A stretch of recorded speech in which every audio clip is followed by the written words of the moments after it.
اور وہاں پہ جا کے پناہ لے لی۔ تو یہ چیزیں اب مسلسل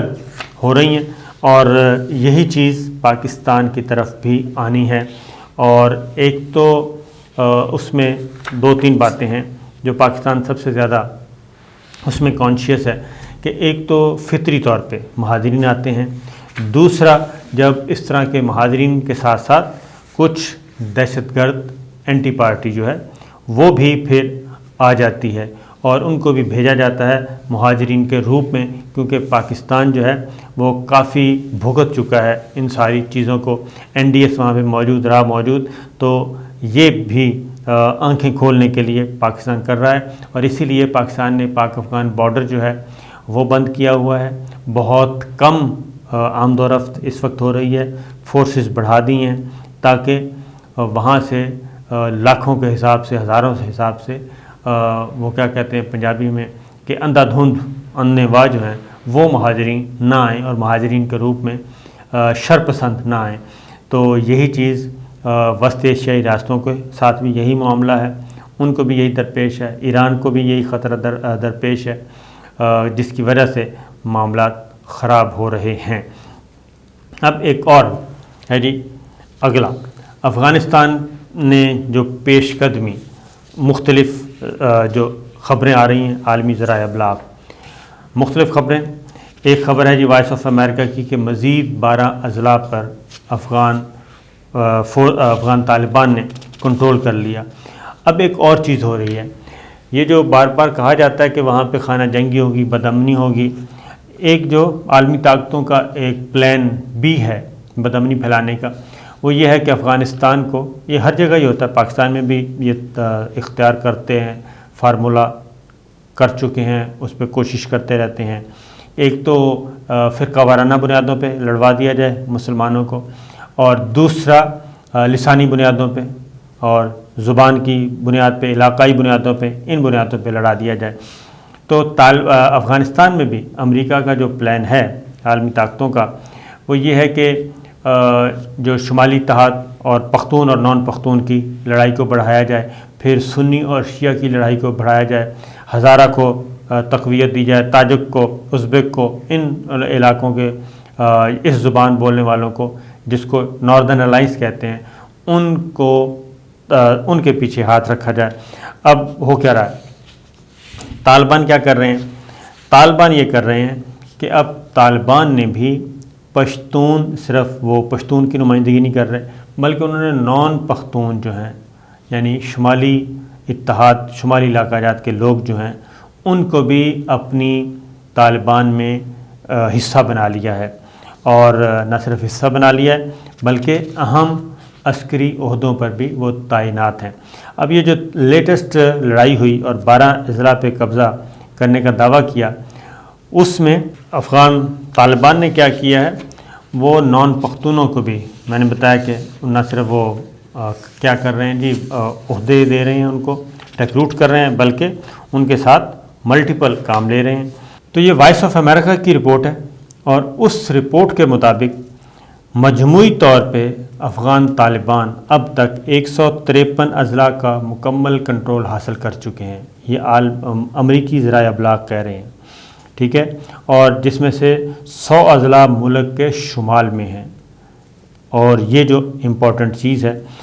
وہ یہ ہے کہ طالبان نے اب صوبہ قندھار کا جو جنوب کا علاقہ ہے جی، ضلع پنجوائی، یہ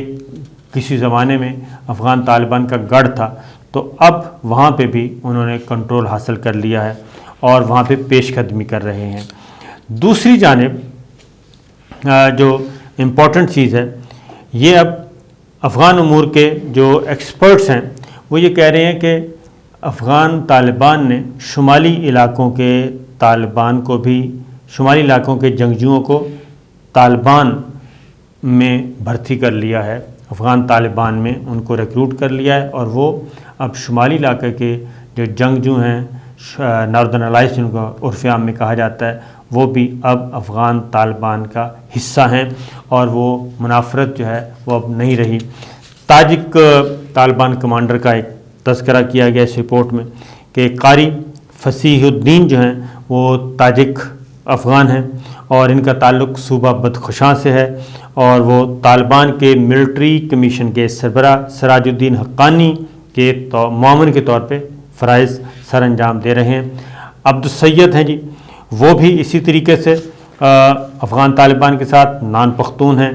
تو بتانے کا مقصد یہ ہے کہ اب ایک طرف امریکہ ایک کر رہا ہے پختون اور نان پختون کو دوبارہ سے اس کو ہوا دیا جائے، اور جبکہ دوسرا افغان طالبان بھی اب اس تمیز کو ختم کر رہے ہیں کہ افغان طالبان صرف پختونوں کی نمائندہ ہے، بلکہ وہ نان پختونوں کو بھی اپنے اندر سمو چکے ہیں۔ تو یہ ایک خطرناک بات ہے۔ قندھار کی میں آپ کو بتا چکا ہوں کہ قندھار پہ وہ قبضہ کر چکے ہیں اہم علاقوں پہ۔ تو دوسری جانب افغان طالبان جو ہیں وہ کیا کہہ رہے ہیں؟ وہ کہہ رہے ہیں جناب اگر دوحہ معاہدے پہ عمل درآمد نہ ہوا اور اس پہ سختی سے عمل ہونا چاہیے، اور ہر صورت میں سپٹمبر تک غیر ملکی افواج جو ہیں یہاں سے نکل جانی چاہیے، اور یہ جو امریکہ کہہ رہا ہے کہ وہ ڈپلومیٹ یعنی کہ اپنے سفارتی عملے کے لیے اور کابل ایئرپورٹ کے لیے ایک چند سو کے ٹروپس جو ہیں 200 جو امریکی فوجی ہیں وہ رکھنا چاہتے ہیں، تو افغان طالبان نے خبردار کیا ہے کہ یہ معاہدے کی خلاف ورزی تصور ہوگا اور اس کا پھر ہم رد عمل دیں گے۔ ایک اور بھی مصیبت آن پڑی ہے، اور وہ یہ مصیبت آن پڑی ہے کہ ایک نئی خبر کا پتہ چلا ہے، اور وہ ہے جناب کہ انڈین جو ہیں وہ مختلف ایپس کے ذریعے پاکستانیوں کو اپنی طرف راغب کرتے ہیں اور ان کو انسینٹیو دیتے ہیں، اٹریکشن دیتے ہیں، اور جب ان سے معلومات لے لی جاتی ہیں تو اس کے بعد ان سے کچھ انفارمیشنز کلیکٹ کرنے کی کوشش کی جاتی ہے اور اپنے ساتھ انگیج کرتے ہیں، اور اپنے لیے پھر اس کو جاسوسی کے نیٹ ورک میں بھرتی کرنے کا اس کو پیشکش کرتے ہیں، اور ان کو پرکشش معاوضہ بھی دیا جاتا ہے۔ تو اس پہ جی ذرا احتیاط کریں پاکستانی، اور کہیں ایسا نہ ہو کہ آپ کا کوئی اہم ڈیٹا ہی ان کے پاس نہ چلا جائے۔ وہ بینکس کا بھی لیتے ہیں، بینک اکاؤنٹس بھی آپ سے مانگتے ہیں، اور اس میں چند ڈالر بھیج بھی دیتے ہیں،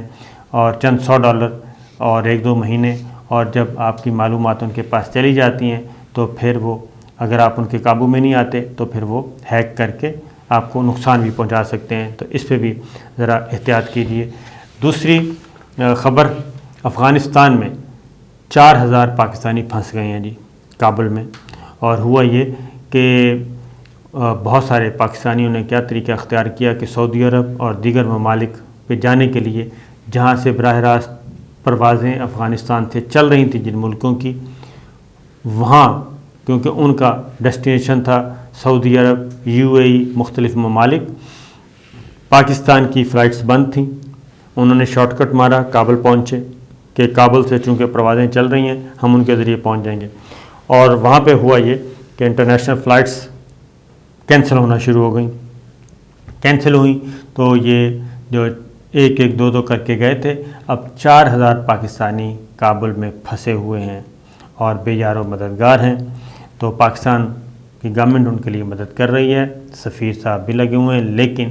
ایک بات ذہن میں رکھنا چاہیے کہ اس طرح کی اجرت اور شارٹ کٹ سے الٹیمیٹلی نقصان ہوتا ہے، اور اس کے بعد پھر آپ اپنی گورنمنٹ کو بھی برا بھلا کہتے ہیں۔ تو بہتر یہی ہوتا ہے کہ سوچ سمجھ کے آدمی قدم اٹھائے، ورنہ پھر اس طرح کی مصیبتوں کا سامنا کرنا پڑتا ہے۔ ایک اور خبر جی، اور وہ ہے کہ روس کے صدر ولادیمیر پوٹن اس ماہ دورہ کریں گے پاکستان کا۔ تو یہ خبر پتہ نہیں کیوں چلائی گئی، یہ خبر صحیح نہیں تھی، اور پھر اب وزارت خارجہ نے بھی ان خبروں کی تردید کر دی ہے۔ ابھی ہونا ہے دورہ روس کے صدر کا، اس پہ کام ہو رہا ہے، اور یہ دورہ برائے دورہ نہیں ہوگا، بلکہ یہ دورہ برائے نئے تعلقات کی بنیادیں، مضبوط بنیادیں رکھی جائیں گی۔ دونوں ملک اس پہ کام کر رہے ہیں، پاکستان بھی اور روس بھی، کہ ایک بھرپور تگڑا ایجنڈا تیار کیا جائے جو دونوں ملکوں کو قریب بھی لے کے آئے، اور آنے والے سالوں میں روس اور پاکستان پریکٹیکلی اسٹریٹجک جو ہے کولیشن وہ بنے۔ تو یہ صورتحال ہے، ابھی دورہ نہیں، دورہ ہونا ہے، یہ میں آپ کو بتا دوں۔ اور ضرور ہوگا، لیکن اس پہ بھی کام ہو رہا ہے۔ اجازت دیجیے، اللہ حافظ۔